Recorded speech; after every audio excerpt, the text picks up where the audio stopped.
سبيل الدموع سبيل مريح تنهد يا صاحي كي تستريح وغص الدعاء الخفي الصريح يسعك الفضاء الرحيم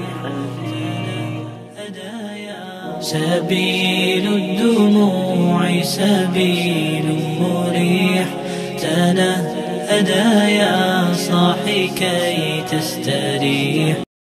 بسم اللہ الرحمن الرحیم. اسلام میں عقیدہ کی اہمیت کا اندازہ اس بات سے اچھی طرح لگایا جا سکتا ہے کہ عقیدہ کی درستگی اور بگاڑ پر ہی ایمان و کفر کا مدار ہے. عقیدہ اگر اسلامی ہے تو آدمی مومن ہے ورنہ کافر. ایمان دونوں جہان کی کامیابی کا ضامن ہے، جبکہ کفر دونوں جہان کی ناکامی کا قطعی سبب ہے. اس لیے اسلامی نقطہ نظر سے عقائد کی اہمیت بہت زیادہ ہے. آئیے عقائد کے دوسرے حصے کی طرف چلتے ہیں.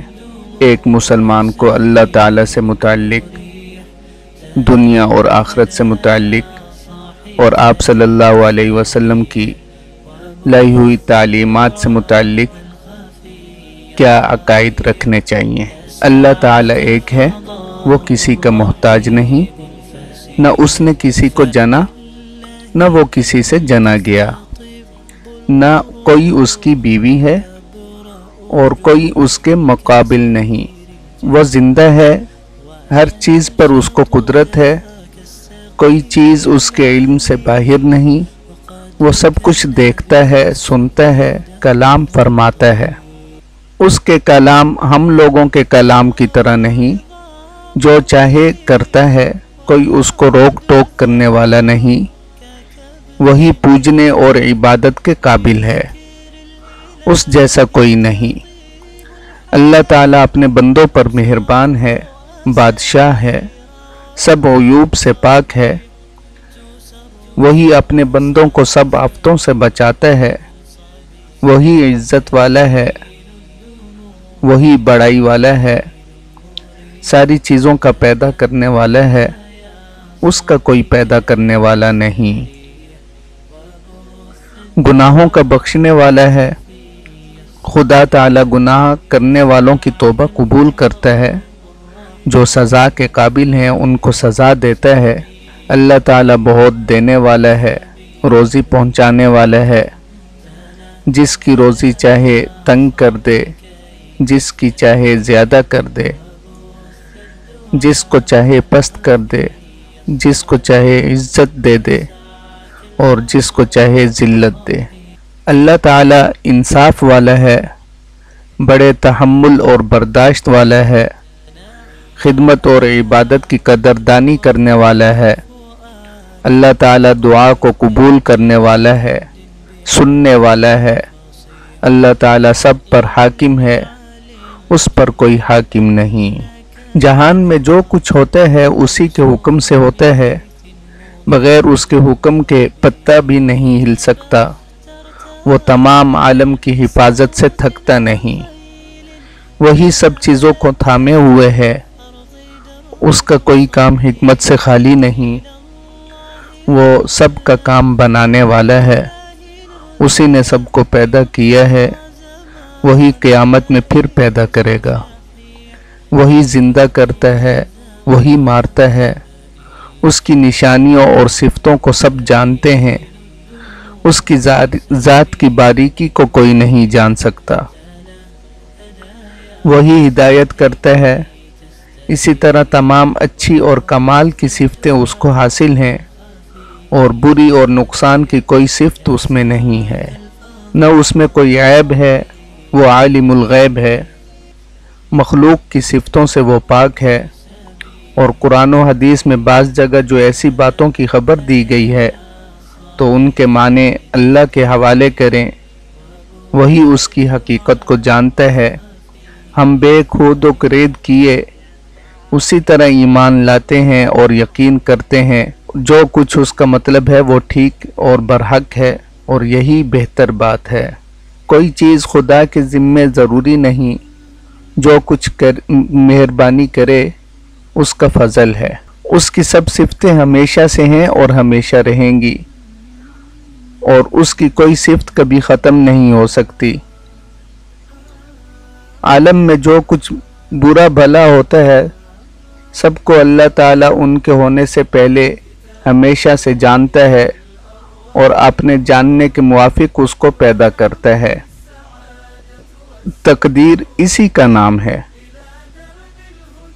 اور بری چیزوں کو پیدا کرنے میں بہت سے بھید ہیں جن کو ہر ایک نہیں جانتا۔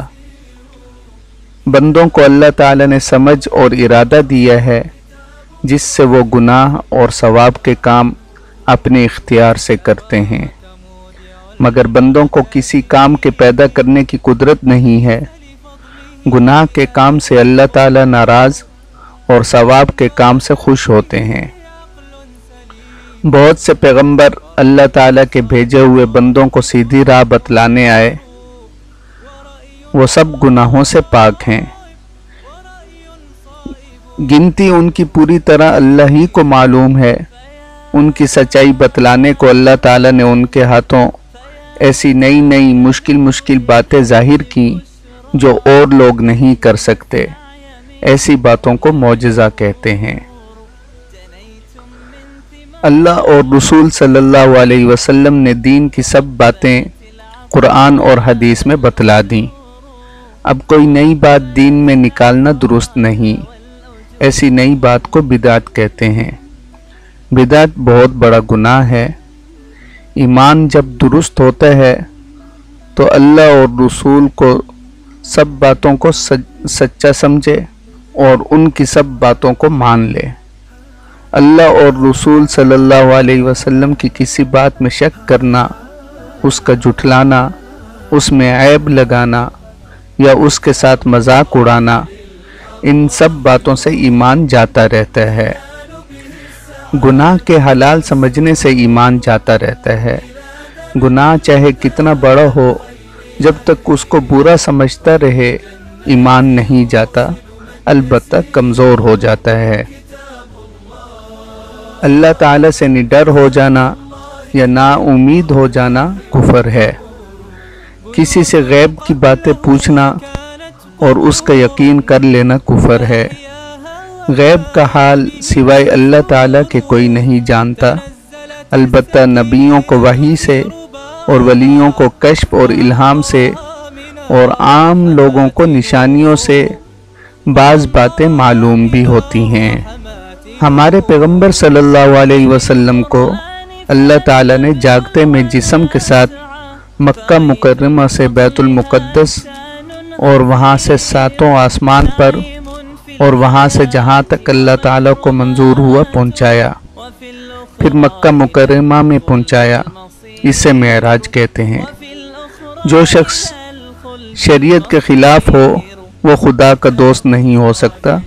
اگر اس کے ہاتھ سے کوئی عیب کی بات دکھائی دے، یا تو وہ جادو ہے یا وہ نفسیاتی یا شیطانی دھندہ ہے، یا اس کو کشف اور الہام کہتے ہیں۔ اگر وہ شریعت کے موافق ہے تو قبول ہے، اگر شریعت کے خلاف ہے تو رد ہے۔ عمر بھر کوئی کیسا ہی بھلا برا ہو، مگر جس حالت پر خاتمہ ہوتا ہے اس کے موافق اس کو اچھا یا برا بدلہ ملتا ہے۔ جب آدمی مر جاتا ہے، اگر دفنایا جائے تو دفنانے کے بعد، اور اگر نہ دفنایا جائے تو جس حال میں ہو اس کے پاس دو فرشتے، جن میں سے ایک کو منکر اور دوسرے کو نکیر کہتے ہیں، وہ آ کر پوچھتے ہیں کہ تیرا پروردگار کون ہے، تیرا دین کیا ہے، تیرا نبی کون ہے۔ اگر مردہ ایماندار ہو تو ٹھیک ٹھیک جواب دیتا ہے، پھر اس کے لیے سب طرح کا سکون ہے۔ جنت کی طرف کھڑکی کھول دیتے ہیں جس سے ٹھنڈی ٹھنڈی ہوا اور خوشبو آتی رہتی ہے، اور وہ مزے میں سویا رہتا ہے۔ اگر مردہ ایماندار نہ ہو تو وہ سب باتوں میں یہی کہتے ہیں کہ مجھے کچھ خبر نہیں۔ اس پر بڑی سختی اور عذاب قیامت تک ہوتا رہتا ہے، اور بعضوں کو اللہ تعالیٰ اس امتحان سے معاف کر دیتا ہے، مگر یہ سب باتیں مردے کو معلوم ہوتی ہیں، ہم لوگ نہیں دیکھتے۔ جیسے سوتا ہوا آدمی خواب میں سب کچھ دیکھتا ہے اور جاگتا آدمی اس کے پاس بے خبر بیٹھا رہتا ہے۔ قیامت کی جب ساری نشانیاں پوری ہو جائیں گی تو قیامت کا سامان شروع ہوگا۔ حضرت اسرافیل علیہ السلام اللہ کے حکم سے سور پھونکیں گے، اور اس سور کے پھونکنے سے تمام زمین و آسمان پھٹ کر ٹکڑے ٹکڑے ہو جائیں گے، مگر اللہ تعالیٰ کو جن کا بچانا منظور ہوگا وہ اپنے حال پر رہیں گے۔ ایک مدت ایسی کیفیت پر گزر جائے گی، پھر جب اللہ تعالیٰ کو منظور ہوگا تمام عالم پھر پیدا ہو جائے تو دوسری بار پھر سور پھونکا جائے گا، اس سے پھر سارا عالم پیدا ہو جائے گا، مردے زندہ ہو جائیں گے، اور قیامت کے میدان میں سب اکٹھے ہوں گے، اور وہاں کی تکلیفوں سے گھبرا کر سب پیغمبروں کے پاس سفارش کرانے جائیں گے۔ آخر میں ہمارے پیغمبر صلی اللہ علیہ وسلم سفارش کریں گے، ترازو کھڑی کی جائے گی، برے بھلے عمل تولے جائیں گے، ان کا حساب ہوگا، بعض بے حساب جنت میں جائیں گے، نیکوں کا نامہ اعمال دائیں ہاتھ میں اور بروں کا نامہ اعمال بائیں ہاتھ میں دیا جائے گا۔ پیغمبر صلی اللہ علیہ وسلم اپنی امت کو حوض کوثر کا پانی پلائیں گے جو دودھ سے زیادہ سفید اور شہد سے زیادہ میٹھا ہوگا۔ پل صراط پر چلنا ہوگا، جو لوگ نیک ہیں وہ اس سے پار ہو کر جنت میں پہنچ جائیں گے، اور جو لوگ بد ہیں وہ اس پر سے دوزخ میں گر پڑیں گے۔ جن لوگوں کے نام لے کر اللہ اور رسول صلی اللہ علیہ وسلم نے ان کا جنتی ہونا بتلا دیا ہے، ان کے سوا کسی اور کو جنتی ہونے کا یقینی حکم نہیں لگا سکتے۔ البتہ اچھی نشانیاں دیکھ کر اچھا گمان رکھنا اور اس کی رحمت سے امید رکھنا ضروری ہے۔ بہشت میں سب سے بڑی نعمت اللہ تعالیٰ کا دیدار ہے، جو بہشتیوں کو نصیب ہوگا، اس کی لذت میں تمام نعمتیں ہیچ معلوم ہوں گی۔ مسلمان جب خوب عبادت کرتا ہے اور گناہوں سے بچتا ہے اور دنیا سے محبت نہیں رکھتا اور پیغمبر صلی اللہ علیہ وسلم کی ہر طرح کی خوب تابعداری کرتا ہے تو وہ اللہ تعالیٰ کا دوست اور پیارا ہو جاتا ہے۔ ایسے شخص کو ولی کہتے ہیں۔ اس شخص سے کبھی ایسی باتیں ہونے لگتی ہیں جو اوروں سے نہیں ہو سکتی، ان باتوں کو کرامت کہتے ہیں۔ ولی کتنے ہی بڑے درجے کو پہنچ جائیں مگر نبی کے برابر نہیں ہو سکتا۔ ولی خدا کا کیسا ہی پیارا ہو جائے مگر جب تک ہوش و حواس باقی ہیں شریعت کا پابند رہنا فرض ہے۔ نماز، روزہ اور کوئی عبادت معاف نہیں ہوتی، اور جو گناہ کی باتیں ہیں وہ اس کے لیے درست نہیں ہو جاتی کہ وہ ان کو کر سکے۔ دنیا میں جاگتے ہوئے ان آنکھوں سے اللہ تعالیٰ کو کسی نے نہیں دیکھا اور نہ کوئی دیکھ سکتا ہے۔ اللہ تعالیٰ کو اختیار ہے کہ وہ چھوٹے گناہ پر سزا دے دے یا بڑے گناہ کو اپنی مہربانی سے معاف کر دے اور اس پر بالکل بھی سزا نہ دے۔ شرک اور کفر کا گناہ اللہ تعالیٰ کبھی کسی کا معاف نہیں کرتا، اور اس کے سوا اور گناہ جس کو چاہے گا اپنی مہربانی سے معاف کر دے گا۔ اللہ تعالیٰ نے بہت سی چھوٹی بڑی کتابیں آسمانوں سے حضرت جبرائیل علیہ السلام کی معرفت بہت سے پیغمبروں پر اتاری تاکہ وہ اپنی اپنی امتوں کو دین کی باتیں بتلائیں، سنائیں۔ ان میں 4 کتابیں بہت مشہور ہیں۔ توریت حضرت موسیٰ علیہ السلام کو ملی، زبور حضرت داؤد علیہ السلام کو، اور انجیل حضرت عیسیٰ علیہ السلام کو، اور قرآن مجید ہمارے پیغمبر حضرت محمد مصطفیٰ صلی اللہ علیہ وسلم کو۔ اور قرآن مجید آخری کتاب ہے۔ اب کوئی کتاب آسمان سے نہ آئے گی۔ قیامت تک قرآن مجید ہی کا حکم چلتا رہے گا، اور دوسری کتابوں کو لوگوں نے بہت کچھ بدل ڈالا ہے، مگر قرآن مجید کی نگہبانی کا اللہ تعالیٰ نے وعدہ فرمایا ہے، اس کو کوئی نہیں بدل سکتا۔ پیغمبر صلی اللہ علیہ وسلم کی اولاد اور بیویاں سب تعظیم کے لائق ہیں۔ اولاد میں سب سے بڑا رتبہ حضرت فاطمہ رضی اللہ تعالی عنہ کا ہے، اور بیویوں میں حضرت خدیجہ رضی اللہ تعالی عنہ اور حضرت عائشہ رضی اللہ تعالی عنہ کا ہے۔ مرنے کے بعد ہر دن صبح اور شام مردے کا جو ٹھکانہ ہے وہ دکھا دیا جاتا ہے۔ جنتی کو جنت دکھلا کر خوشخبری دیتے ہیں، اور دوزخی کو دوزخ دکھلا کر حسرت بڑھاتے ہیں۔ مردے کے لیے دعا کرنے سے یا کچھ خیرات دے کر بخشنے سے اس کو ثواب پہنچتا ہے، اور اس سے اس کو بڑا فائدہ ہوتا ہے۔ دوزخ پیدا ہو چکی ہے، اس میں سانپ، بچھو اور طرح طرح کا عذاب ہے۔ دوزخیوں میں سے جن میں ذرا بھی ایمان ہوگا وہ اپنے اعمال کی سزا بھگت کر پیغمبروں اور بزرگوں کی سفارش سے نکل کر جنت میں داخل ہوں گے، خواہ کتنے ہی بڑے گناہگار ہوں، اور جو کافر اور مشرک ہیں وہ اس میں ہمیشہ رہیں گے، اور ان کو موت بھی نہ آئے گی۔ جنت بھی پیدا ہو چکی ہے، اور اس میں طرح طرح کے چین، سکون اور نعمتیں ہیں۔ جنتیوں کو کسی طرح کا ڈر اور غم نہ ہوگا، وہ اس میں ہمیشہ رہیں گے، نہ اس میں سے نکلیں گے اور نہ وہاں مریں گے۔ آدمی عمر بھر میں جب کبھی توبہ کرے یا مسلمان ہو، اللہ تعالیٰ کے یہاں مقبول ہے، البتہ مرتے وقت جب دم ٹوٹنے لگے اور روح نکلنے لگے اور عذاب کے فرشتے دکھائی دینے لگیں، اس وقت نہ توبہ قبول ہوتی ہے اور نہ ایمان۔ حضرت جبرائیل علیہ السلام خدا تعالیٰ کے احکام اور کتابیں پیغمبروں کے پاس لاتے تھے۔ حضرت میکائیل علیہ السلام مخلوق کو روزی پہنچانے اور بارش وغیرہ کے انتظام پر مقرر ہیں۔ حضرت اسرافیل علیہ السلام قیامت کو سور پھونکیں گے، اور حضرت اسرائیل علیہ السلام مخلوق کی جان نکالنے پر مقرر ہیں۔ کچھ فرشتے انسان کی آفتوں اور بلاؤں سے حفاظت کرنے پر مقرر ہیں، کچھ فرشتے جنت کے انتظام پر مقرر ہیں، کچھ فرشتے دوزخ کے انتظام پر مقرر ہیں، کچھ فرشتے خدا تعالیٰ کے عرش کے اٹھانے والے ہیں، کچھ فرشتے خدا تعالیٰ کی عبادت اور تسبیح و تقدیس میں مشغول رہتے ہیں۔ قیامت آنے والی ہے، لیکن اس کا ٹھیک وقت خدا تعالیٰ کے سوا کوئی نہیں جانتا۔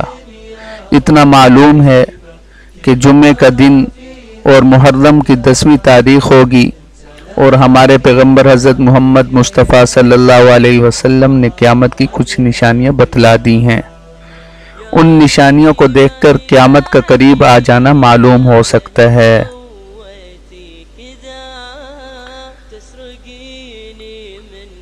حضرت محمد مصطفیٰ صلی اللہ علیہ وسلم نے فرمایا، جب دنیا میں گناہ زیادہ ہونے لگیں اور لوگ اپنے ماں باپ کی نافرمانی کریں اور ان پر سختیاں کرنے لگیں، اور امانت میں خیانت ہونے لگے، اور گانے بجانے، ناچ گانے کی زیادتی ہو جائے، پچھلے لوگ پہلے بزرگوں کو برا بھلا کہنے لگیں، بے علم اور کم علم لوگ پیشوا بن جائیں، چرواہے وغیرہ کم درجے کے لوگ بڑی بڑی اونچی اونچی عمارتیں بنانے لگیں، نااہل لوگوں کو بڑے بڑے عہدے ملنے لگیں، تو سمجھو کہ قیامت قریب آ گئی ہے۔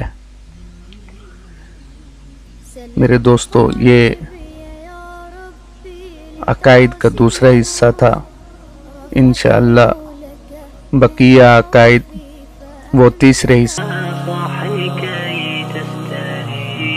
وغوث الدعاء الخفي الصريح يسعك الفضاء الرحيم الفسيح سبيل الدموع سبيل مريح، تنهدى يا صاحي كي تستريح، وبث الدعاء الخفي الصريح، يسعك الفضاء الرحيب الفسيح. سبيل الدموع سبيل مريح، تنهدى يا